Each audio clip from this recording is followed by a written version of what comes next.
భక్తులందరికీ నమస్కారం అండి. శివతాండవ ఛానల్కి స్వాగతం అండి. ఆ శివయ్య ఆశీసులు, ఆ తల్లి ఆశీసులు ప్రతి ఒక్కరిపై ఉండాలని నేను కోరుకుంటున్నాను ఫ్రెండ్స్.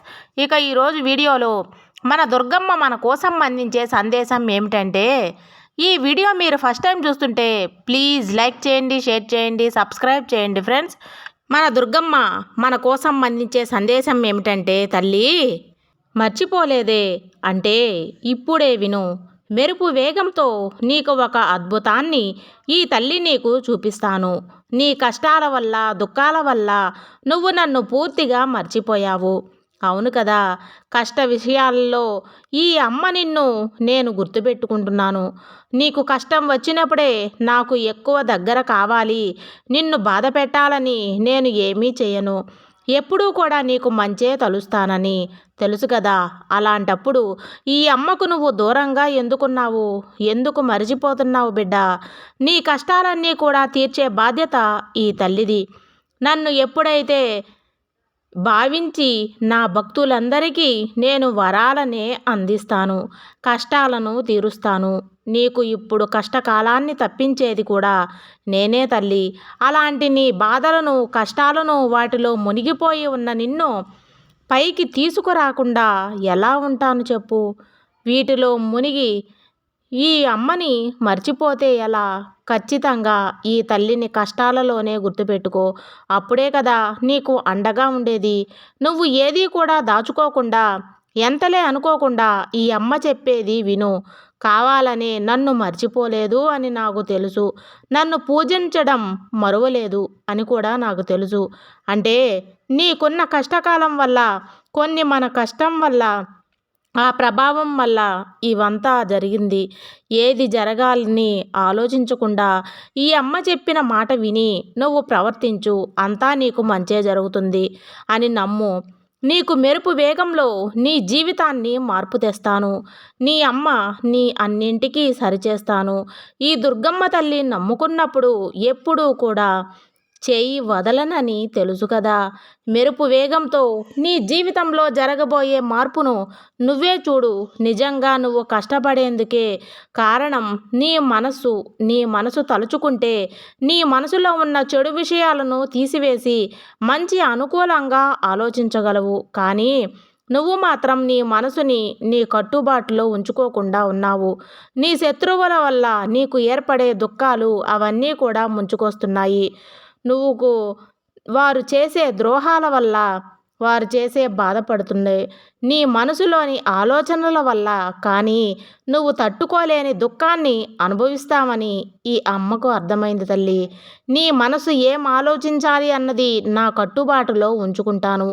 తప్పులు ఎవరు చేసినా నువ్వు చేయని తప్పులు నీ మీద వేసుకొని ఎలాంటి భయం లేకుండా ఎదిరించి మాట్లాడు. తప్పులేదు.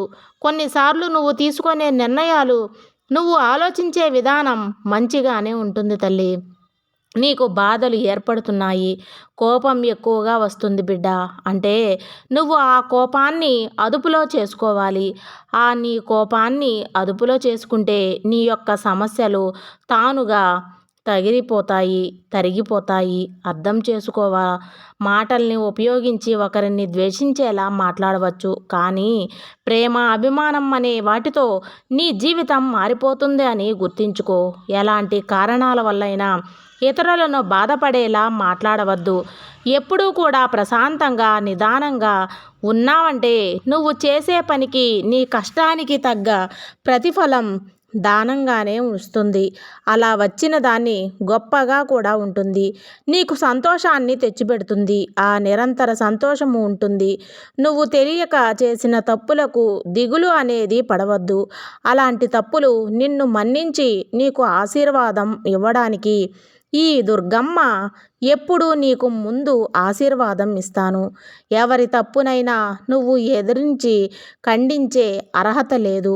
అలా చేసి నువ్వు తప్పకుండా దిగులు పడతావు. కాబట్టి ఎవరి జీవితాలు వాళ్ళవి, వారి జీవితాలు వారు చూసుకుంటారు. కాబట్టి నువ్వు ఎవరిని కూడా మార్చాలనో లేదా తీర్చిదిద్దాలనో అనుకోవద్దు. నిన్ను ఎవరు మెచ్చుకొని తల మీద ఎవ్వరూ ఎత్తి పెట్టుకోరు బిడ్డ. నువ్వు ఎంత మంచి చేసినా నీకు నిన్ను ఏదో ఒక రకంగా ఏదో ఒక విషయంలో నిందిస్తూనే ఉంటారు. ఇదే ఈ లోకం తీరు, ఈ మనుషుల తీరు. కాబట్టి నువ్వు ఎవరి గురించి ఆలోచించకు. నువ్వు ఓడిపోయావని కూడా దిగులు పడకు. ఓడిన వెంటనే గెలుపు రావడం సహజం. గెలిచినప్పుడు చప్పట్లు కొట్టే కన్నా కూడా ఓడినప్పుడు నేనున్నాను అని నీకు ఎవరైనా చేయూతనిస్తే వారిని మర్చిపోకు. ఓటమికి ఎప్పుడూ కూడా తలవంచకు. ఎందుకంటే ఈ దుర్గమ్మ నీకు అండగా ఉంది. ఓడితే ఒక్కసారి, తర్వాత గెలుపు వచ్చిన తరువాత ఆ సంతోషం చాలా అద్భుతంగా ఉంటుంది బిడ్డ. ఈ లోకంలో సాయం మరిచేవారు చాలామందే ఉన్నారు. అలా కాకుండా సాయం చేసేవారు ఉన్నా కూడా నీకు కష్టకాలంలో చేసేవారు చాలా తక్కువగా కనిపిస్తారు. కాబట్టి ప్రతి విషయంలో, ప్రతి సందర్భంలో జాగ్రత్తగా నువ్వు ఉండు.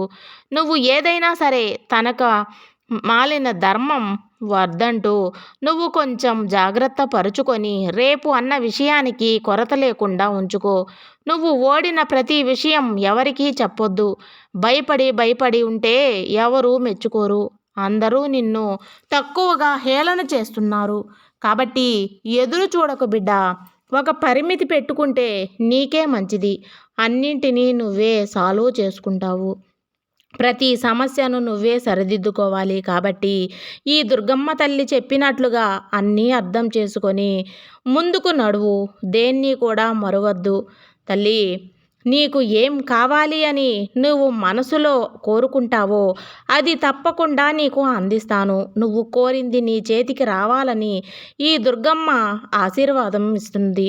నీ ఇంట్లో నువ్వు ఎదురు చూసేలాగా జరుగుతుంది. నా ఆశీర్వాదం వల్ల నీకు పంచమి తర్వాత అద్భుతంగా నీ జీవితం ఉంటుంది తల్లి. నీ మనసులోని కోరిక తలుచుకొని ఉన్నావు కదా, అంటే నీ మనసు ఏది కోరితే అది నేను అందిస్తాను. ఏ విషయమైనా మనసులోనే ఉంది. నీ జీవితంలో జరిగేవన్నీ నువ్వు మనసులో అనుకునేవేగా. ఏది జరగాలి అనుకుంటున్నావో అది తప్పక జరుగుతుంది. నీ కోరిక తీరాలి అంటే తప్పక తీరుతుంది. కాకుండా కష్టపడితేనే అలా కష్టంగానే ఆ కోరిక తీరుతుంది. కాబట్టి దీన్ని సందర్భంగా నువ్వు ఎలా ఆలోచిస్తే అలా జరుగుతుంది బిడ్డ. గుర్తించుకో. కష్టపడితేనే ఆ పని జరిగే సందర్భం ఏర్పడుతుంది. కోరికలు కానీ విషయాలు కానీ బాగా ఉండేలాగా చూసుకో. నువ్వు అనుకూలమైన ఆలోచనలు, అనుకూలమైన మాటలు మాత్రమే మాట్లాడు. నువ్వు ఆలోచిస్తున్న ఆలోచనలు, కష్టం అనే మాటకు దూరంగా ఉండు. నా బిడ్డవైన నీకు కష్టం లేకుండా అన్ని విషయాలు చేసే బాధ్యత ఈ తల్లిది. ఏ కారణంగా సరే నీ జీవితం ఇంకొకరికి అప్పగించకు. ఈ లోకానికి ముఖ్య అవశ్యం ఏదీ లేదు. కాబట్టి నీ జీవితం నువ్వు సరిచేసుకో. నీ జీవితం నువ్వే ఆనందంగా జీవించు. నువ్వు కోరినంత కోరికలు జరిగేలా నేను చేస్తాను. నీ జీవితంలో తప్పకుండా అన్నీ జరుగుతాయి. ఇదండి మన దుర్గమ్మ మన కోసం అందించే సందేశం. మీకు అందరికీ నచ్చిందని అనుకుంటున్నాను ఫ్రెండ్స్. సర్వేజన సుఖినో భవంతు.